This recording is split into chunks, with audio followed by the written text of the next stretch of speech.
Welcome back everyone, and thank you for tuning into this new video. Today we are going to talk about structured walking and how to introduce it to your dog for the first time. Who we're doing it with is Sapphire. She is a Shiba Inu Husky mix. She's about, I'd say 2 to 3. I'm pretty sure. We're not 100% sure. We got her at one of our local shelters. But as you can tell by the title of this video, we're going to be showing you how to introduce your dog to structured walks for the very first time. That's what we're doing with Sav. As you can see, all structured, well, you can't see, but if you kind of pay attention to really some of the stuff we post, structured walks are, we want our dog right next to us. We don't want them sniffing. We don't want them going off and sniffing.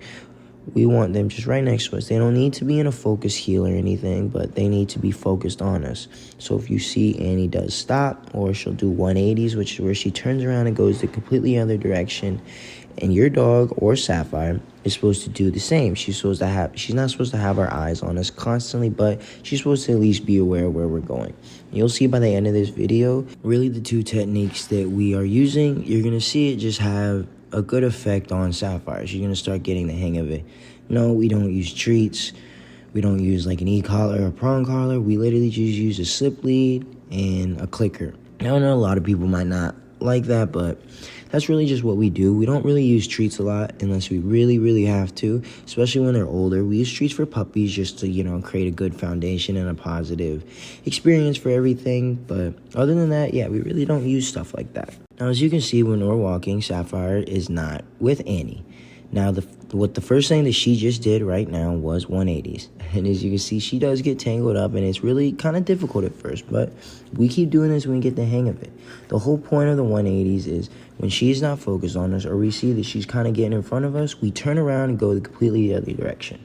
The other technique that we do use is what she's doing right now, and it's literally where you're walking, and if you notice that she's not focused on you, your dog's not focused on you, we literally just stop. We let her get to the end of the leash just like she did, and if you want, you can give her a leash correction like Annie's doing, or you can just let the leash get to the end of the line, and when it does, they can't go anywhere because you're holding your ground.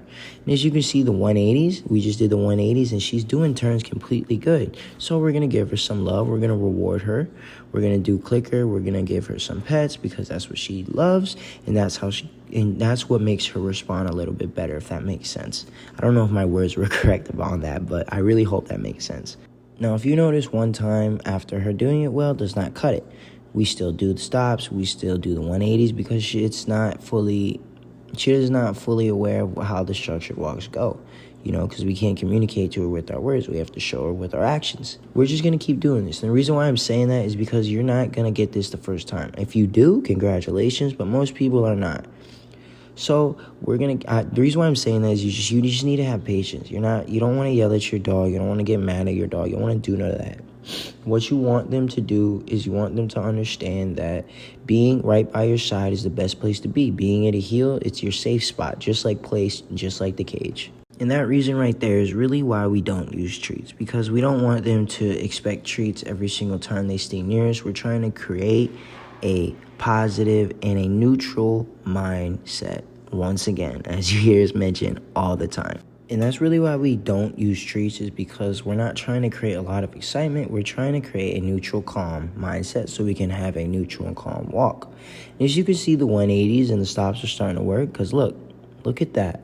She's starting to stop with us. And in this next clip, you're going to see it really the effect of these two methods really working. Look at this. And then we're going to give her some love because she loves love, and that's how she responds good. So you don't always need treats. Some dogs just love affection. Some dogs just love good, yes, all that type of stuff. Now, two things I want to mention about what's happening right now is, one, she hears a dog barking. So clearly, especially because this is her first time, her focus is not going to be on us. So you can do two things. One, what we're doing, and it's going to be a little bit more harder, but she's capable of doing this. You do what we're doing now, a bunch of leash drills. We're not in front of the dog, and she can't see the dog, but she can hear it. Now, what we're trying to do is get her to understand that you need to focus on us with distractions. The other thing you can do is just walk right by it, but don't make any big deal of it. Keep your head straight and do everything you need to do. And just keep it pushing. And then at the end, then you can stop and do what she's doing now. And look what's happening right now. Look at this. That's beautiful. She's stopping with her. Annie's not putting any leash pressure. Now, something else the other thing I want to point out is the sit. Your dog doesn't need to sit right away. That's something that you can teach later on, and if you want to, you can do it at the same time, but some dogs, they do have a difficulty of learning both at the same time. It's more about what just happened right there. Her just stopping. Now, because I said we both know she's capable of grasping at both, we're going to do both because we know she can, and she eventually gets good at this. Another thing I just want to point out is you saw she was doing good, and then now she's not with Annie. And that's going to happen a lot, especially in the first couple times that you do this. Your dog's going to be good, get the hang of it, and then, oh, she sees a bird. She sees a squirrel. Or she just doesn't even just want to pay attention. I'm saying she, but whatever dog that you do have. So when that does happen, you need to keep your patience, and you need to be calm and just continue doing leash drills or doing the stop method. They will eventually get it. They will eventually be. I hope some of y'all, if not all of y'all, have seen the clips of us walking our dogs, our other dogs, like Kanani, Bandit, Coda, Zana. That really them is the ones that we videotaped a lot, but it will eventually get to that, to where you stop and they just automatically sit, because they're going to get used to the repetition. They're going to get used to the expectations. So repetition and practice is key. You can't just do this once and then not do it for a month or even a week. You could probably do it like once a week, but it might take them a little bit longer for them to fully understand what's going on just because you're not practicing it.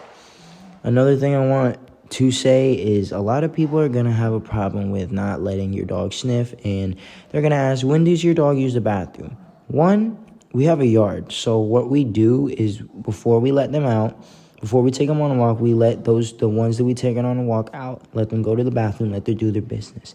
If you don't have a yard, a fenced-in yard, before you leave, like before you start the structured walk, well, you should really start the structured walk in the beginning. Just like what I mean is like how does your dog come out the door? Does she fly out the door? Okay, we're going to do some leash drills so you don't. Same if you have a gate. Does she fly out the gate? Okay, let's do some leash drills. But what I'm trying to say is, if you don't have a yard, just when you do the leash drills at the door or whatever you have, when you're done, let them use the bathroom in the beginning. You don't gotta make them hold it for however long. Just let them use it in the beginning. Let them go to the bathroom. If you really want to feel comfortable, you can wait however long it is till they go potty. The other thing is the sniffing. Yes, we don't let our dogs sniff. They're not with us when they're doing that. If you're walking your dog and your dog's just on the ground, like your dog's nose is to the ground, most of the time their focus isn't on you. Their focus is on whatever they're trying to smell. Now, we do have set areas, and you will see at the end of this video that we let them go and sniff. We say, yes, sniff, and they go and sniff. They get all their urges and the wants for that out. We do have set areas. The other thing about that is, after we get those set areas, when they get used to it, we switch up the areas. We want them to really be focused on us. We don't want them to we do this same walk every single time, and now they're just ready to go to that area to sniff. No, this is a structured walk. So we're going to change up the sniff area. Maybe we're going to pass it this time, and then we're going to go to another grass patch. But what I'm saying is, it's a balance. It's not like we're just being mean to your dog or our dog and not letting them go out, go on adventures. You can see, really, like I said in the previous little clip, if you look at our dogs when they're walking, they're allowed to look around. They're allowed to see things. They're allowed to experience stuff. We're not trying to keep them from doing that, but they just need to stay with us because, one, we have large dogs. And even though people don't want to really admit it, but every single time we go out with large dogs, there's a stereotype. People either pull their dogs up, people who get scared, people are like, is it going to bite? And so we have to advocate for those people and their dogs, even if their dog are the ones acting crazy, even if they become rude about it, because at the end of the day, if your dog does do something, it's going to be your dog that pays. And that's the unfortunate reality. So what we do, we advocate for our clients' dogs. We make sure that our clients advocate for their dogs too, and we advocate for our dogs. Imagine you're walking through the park and kids run up to your dog, and your dog just might not be good with kids. If that's happening, instead of the dog being all the way in front of you, you don't have to yank them all the way back. You can just stop, your dog stops, and then you stand in front.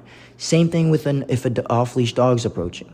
That's a little different because it is a dog, and you have to use like spatial pressure and all that stuff, but it keeps everybody more safe, and it advocates for our dog, advocates for owners, advocates for people that are scared of dogs, it's good all around to just do this.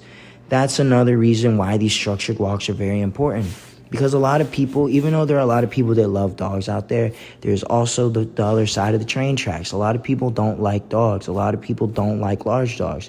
They like to look at them, but they might not like when they get close. But something we have noticed, when we used to take Bandit out, he was a large dog, and he, like I said, he would pull, try and get to other dogs and stuff. People would look over the fact of his beauty and all of his, like, how he looked because of his craziness. But when we trained him on how to be out in public and he was acting right, people only admired him because people didn't see the craziness. People saw that he was under control and they could just see a beautiful dog. It's really an even balance, guys. As you can see, we let them sniff.